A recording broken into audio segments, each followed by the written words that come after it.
So in the last video, I was in a bit of a rush. Someone was coming over and needed to get that taken care of, and so there was something I didn't really address that I would like to address, and it's a tough question. It's a tough question. If you didn't see the last video, you need to go see what John MacArthur said. Basically, he answered a question that was sent in to Grace to You as to how a Christian parent should respond to an adult child who professes themselves to be homosexual. And what he did is he made differentiation between one who professes to be a Christian and one who does not, as that differentiation must be made. And then addressed the one who makes a self-profession of faith within the context of church discipline, specifically 1 Corinthians chapter 5, and we looked at that text. But as I've thought about it, I realized that what really bothers people, I think, about what Dr. MacArthur said, is that it requires us to have a fundamentally different view, not only of the nature of the church, which I did address, but likewise of the primacy of the lordship of Christ in our life than most people actually have. On the screen, you see the words that Jesus gave in Matthew chapter 10. Do not think that I came to bring peace on the earth. I did not come to bring peace, but a sword. For I came to set a man against his father, and a daughter against her mother, and a daughter-in-law against her mother-in-law, and a man's enemies will be the members of his household, a Old Testament fulfillment text, which Jesus interprets in the words of, he who loves father or mother more than me is not worthy of me, and he who loves son or daughter more than me is not worthy of me, and he who does not take his cross and follow after me is not worthy of me. He who has found his life will lose it, and he who has lost his life for my sake will find it. This is obviously the radical reorientation of Christian discipleship.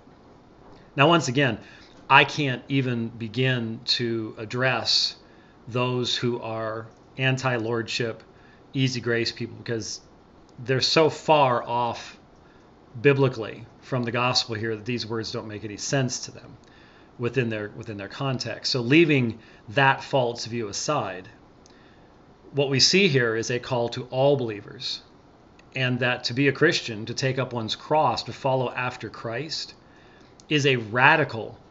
involves a radical reorientation of everything in our lives, not only inwardly as we consider our own hopes and dreams and our possessions and our relationships and everything else, but all the relationships we have outside of ourselves, including father and mother.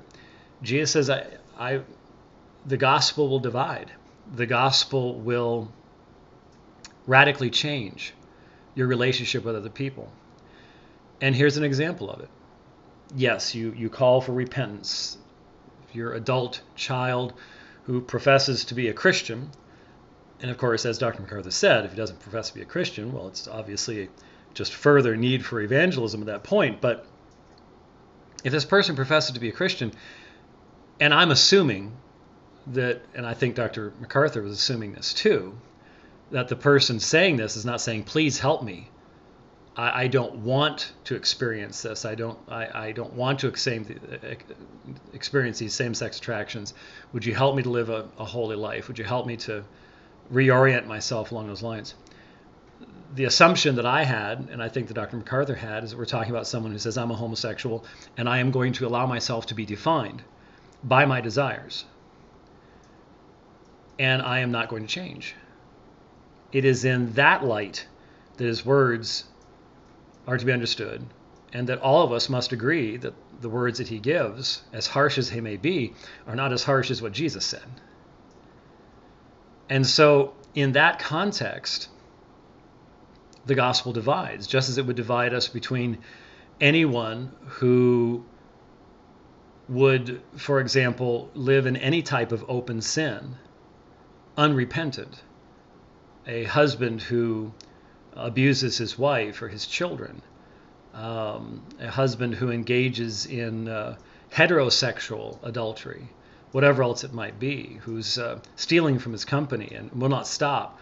All these things would likewise be unrepentant sins, though none of them would be the same thing as being so changed inwardly as to create this kind of a perversion of one's relationship.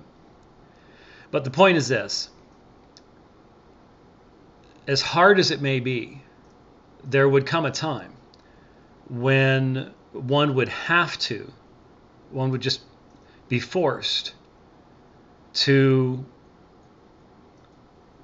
put the relationship of the lordship of Christ before any other relationship. And if you have a father, a mother, a son, a daughter who refuses to follow the lordship of Jesus Christ while claiming to be a follower of Christ, there comes a point in time where separation is necessary. That's what 1 Corinthians 5 says. That's what Matthew chapter 10 says. And there's no way around that. The only way to get around that is to abandon the lordship of Christ, which is exactly what we see in the liberal denominations today. The lordship of Christ has no meaning in those denominations where his word is no longer considered authoritative. And so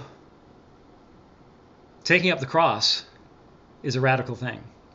The world can't understand it. We should recognize that. We should understand they can't understand it. And these liberals who mock what Dr. MacArthur said, they don't understand the concept of taking up the cross.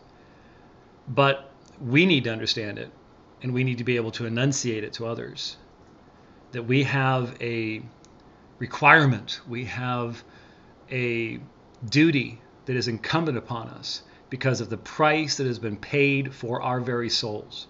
We belong to someone else. We have bowed the knee to the lordship of Christ, and that lordship has responsibilities in this world. Hopefully we'll understand that. Hopefully this has been a useful addition to what we already said in the previous video. Thanks for watching.